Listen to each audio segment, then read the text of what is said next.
இன்னைக்கு ஒரு அருமையான கதையை பார்க்கலாம். இந்த கதையில் ஒரு அம்மா, அப்பா, அவங்களோட 3 குழந்தைகள்.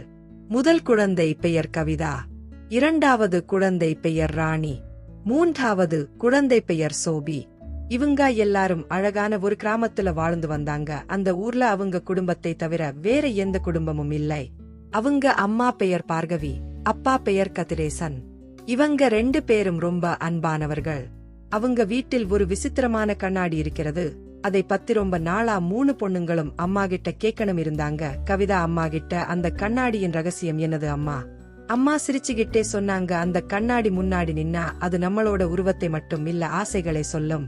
உடனே முதல் பெண்ணு கவிதா கண்ணாடி முன்னாடி போய் நின்று பார்த்ததும் கண்ணாடியில நிலப்பரப்பும் அழகான நகரங்களும் தெரிந்துச்சு. அத பார்த்ததும் அவளால நம்பவே முடியல. அவளோட ஆசை நிலப்பரப்பை சுத்தி பார்க்கிறது. இப்போ இரண்டாவது பொண்ணு ராணி, அவளும் கண்ணாடி முன்னாடி போய் நின்னு பார்த்ததும் அவளுக்கு போர்க்களமும் போர் வீரர்களும் கண்ணாடியில் தெரிஞ்சாங்க. இப்பொழுது கடைசி பொண்ணோட டர்ன். வெக்கத்தோட கண்ணாடிய பார்த்தா அப்போ அந்த மாய கண்ணாடியில சிரிப்பு சத்தமும் எல்லாரும் மகிழ்ச்சியா இருக்கிற மாதிரி தெல்லாம் அந்த கண்ணாடியில் பிரதிபலிச்சு.